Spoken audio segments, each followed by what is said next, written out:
Touring talkies ரசிகர்களுக்கு வணக்கம். வாங்க லென்ஸ் நிகழ்ச்சிக்கு போகலாம்.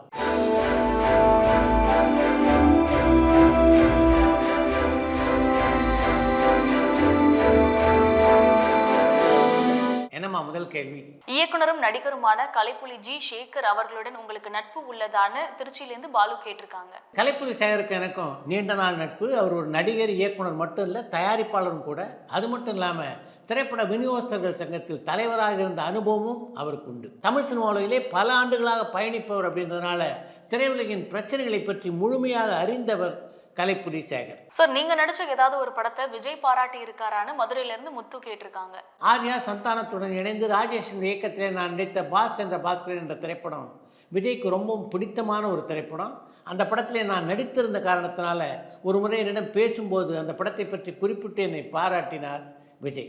சந்தானமோட மூவிஸ்லாம் தியேட்டர்ஸ்ல ஓடிட்டு இருக்கா? அப்படி இல்லைன்னா டிக்கிலோனா, A1, வடக்குப்பட்டி ராமசாமி, இங்க நான் தான் கிங்கு மாதிரியான மோசமான படங்கள்லாம் எப்படி தொடர்ந்து ரிலீஸ் ஆகிட்டே இருக்குன்னு அருண் கேட்டிருக்காங்க. நீங்கள் குறிப்பிட்டுள்ள திரைப்படங்களில் டிக்கிலோனா, வடக்குப்பட்டி ராமசாமி போன்ற படங்கள் வெற்றி படங்களாகவே அமைந்தன என்றாலும் சந்தானத்தை பொறுத்த வரைக்கும் கதை விஷயத்தில் இன்னும் கொஞ்சம் கூடுதல் கவனத்தை அவர் செலுத்த வேண்டும் என்பதுதான் உங்களைப் போலவே என்னுடைய ஆசை.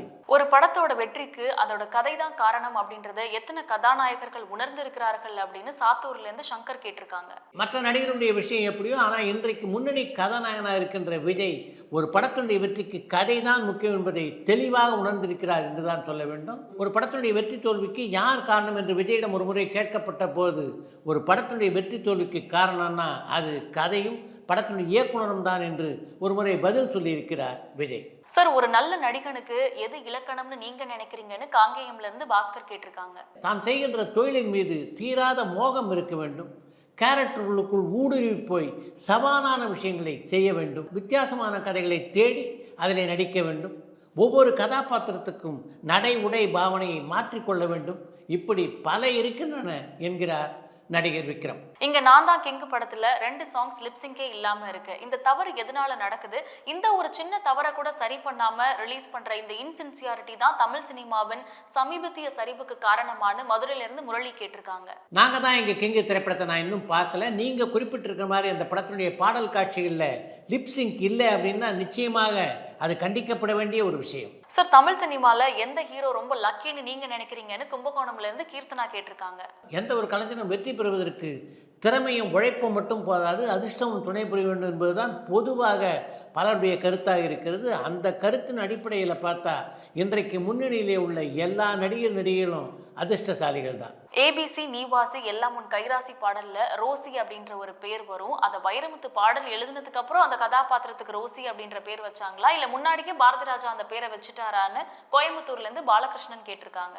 ஒரு கைதி படத்துடைய கதாநாயகிக்கு ரோசி என்று பெயர் சூட்டியதற்கு பின்னால தான் வைரமுத்து அந்த பாடலை எழுதினார். சார், விக்ரம் கமலை பின்பற்றுவாரா இல்ல ரஜினியை பின்பற்றுவாரான்னு சென்னையில இருந்து சுதா கேட்டிருக்காங்க. விக்ரமை பொறுத்த வரைக்கும் அவர் ரஜினியுடைய பாதையிலும் பயணம் செய்ய விரும்பல, கமலின் பாதையிலும் பயணம் செய்ய விரும்பல. அவங்க 2 பேருக்கும் நடுவே ஒரு பாதை இருக்கிறது.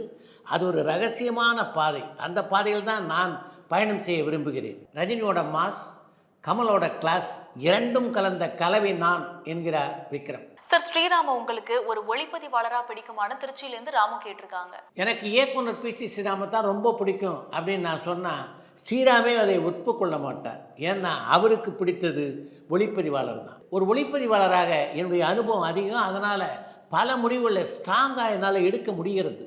ஆனால் ஒரு இயக்குனராக அப்படி என்னால் முடிவு எடுக்க முடியல. ஒரு பக்கம் ஒளிப்பதிவு, இன்னொரு பக்கம் இயக்கம், 2ஐயும் சேர்த்து பார்க்கும்போது மன உளைச்சல் அதிகமாகிறது. அதன் காரணமாகத்தான் என்னால் வெற்றி படங்களை கொடுக்க முடியல. அதனால தான் இனிமேல் படங்களை இயக்க வேண்டாம் என்று நான் முடிவெடுத்து விட்டேன் என்கிறார் PC ஸ்ரீராம். சார், இவ்வளவு டிவி சேனல்ஸ் இருக்கும்போது தந்தி 1 சேனல் எப்படி சர்வைவ் ஆகும்? எந்த மாதிரியான நிகழ்ச்சிகள் கொடுத்தா நல்லா இருக்கும் நீங்க நினைக்கிறீங்கன்னு தோரணமலையிலிருந்து செண்பகராமன் கேட்டிருக்காங்க.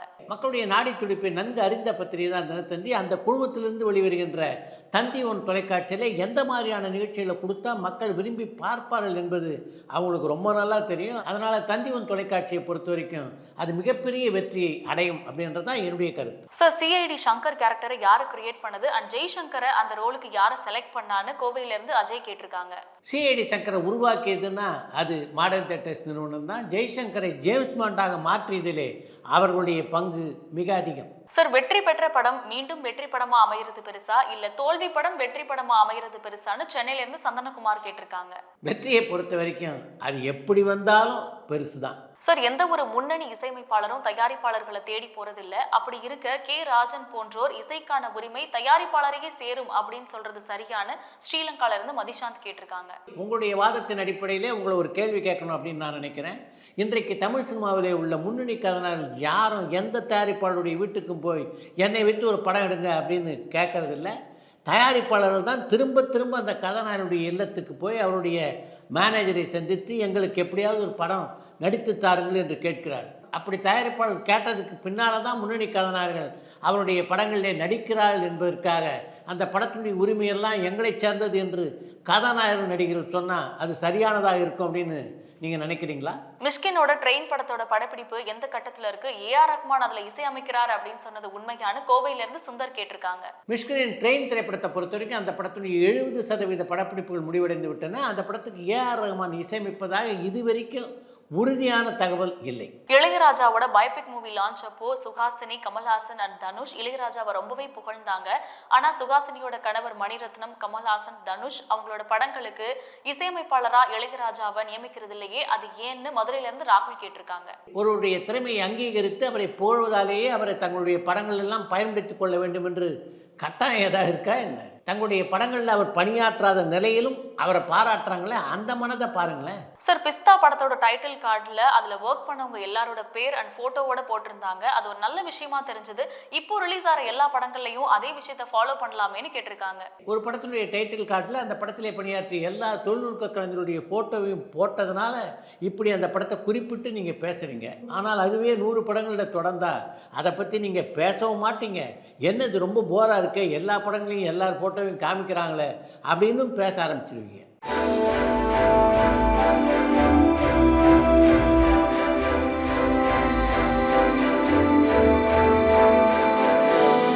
பப்ளிக் எப்போதுமே சினிமா பிரபலங்களை பற்றி பேசும்போது அவங்களோட சேலரி அண்ட் ரெவன்யூ பற்றி மட்டும்தான் பேசுகிறாங்க. அவங்களோட ஆர்ட்டை வந்து பார்க்கறது கிடையாது.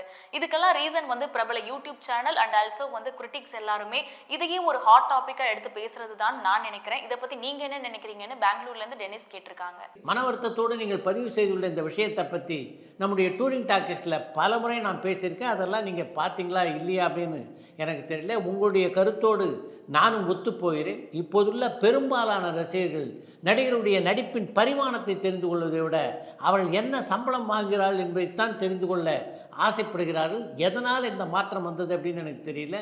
ஆனால் இந்த மாற்றத்தை பொறுத்த வரைக்கும் அது வரவேற்கத்தக்கது அல்ல அப்படின்றது மட்டும் நான் சொல்ல விரும்புகிறேன். அடுத்து இன்று ஒரு தகவல். நெஞ்சம் மறப்பதில்லை படத்தில் இடம்பெற்றிருந்த நெஞ்சம் மறப்பதில்லை என்று தொடங்குகின்ற பாடல் தான் நான் மிகவும் கஷ்டப்பட்டு இசையமைத்த பாடல். அந்த பாடலுக்கு இசையமைப்பதற்கு நான் பல மாதங்கள் எடுத்துக்கொண்டேன் என்று பல பத்திரிகை பேட்டிகளிலே குறிப்பிட்டுள்ள எம்.எஸ். விஸ்வநாதன் இசையமைப்பதற்கு கஷ்டப்பட்ட இன்னொரு பாடலும் இருக்கிறது. அந்த பாடல் அவன்தான் மனிதன் படத்தில் இடம்பெற்றிருந்த ஒரு பாடல். அந்த பாடலுக்கான காட்சி விளக்கப்பட்ட உடனேயே மிக அழகாக ஒரு பாடலை எழுதி கொடுத்து விட்டார் கவிஞர் கண்ணதாசன். அந்த பாடலை கையிலே வைத்துக்கொண்டு எம்.எஸ். விஸ்வநாதன் இசையமைத்து பார்க்கிறார். அவருக்கு என்ன காரணத்தாலோ சரியான இசை அமையவில்லை. பல நாட்கள் இப்படி போராடியதுக்கு பின்னாலே ஒரு நாள் அந்த பாடலுக்கேற்ற இசை அமைந்தது. அந்த பாடல்தான் ஆட்டுவித்தால் யார் ஒருவர் ஆடாதவரோ கண்ணா என்று தொடங்குகின்ற பாட்டு. அந்த பாட்டு ரசிகர்களுக்கும் பிடித்து போனது என்னுடைய அதிர்ஷ்டம் என்று குறிப்பிட்டுள்ள எம்.எஸ். விஸ்வநாதன் இந்த பாட்டுக்கு நான் இவ்வளவு கஷ்டப்பட்டேன், ஆனால் 3 நிமிடத்தில் நான் இசையமைத்த ஒரு பாடலும் இருக்கிறது. அந்த பாடல் நெஞ்சில் ஓராலயம் படத்தில் இடம்பெற்றிருந்த முத்தான முத்தல்லவோ என்று தொடங்குகின்ற பாட்டு. ஒரு கார் பயணத்தின் போது அந்த மெட்டுக்கான வரிகளை சொல்லிக்கொண்டே வந்தார் கவிஞர் கண்ணதாசன். உடனடியாக நான் மெட்டமிட்டேன். அப்படி உருவானது தான் அந்த பாடல் என்று ஒரு பத்திரிகை பேட்டியிலே பதிவு செய்திருக்கிறார் மெல்லிசை மன்னர் எம்.எஸ். விஸ்வநாதன்.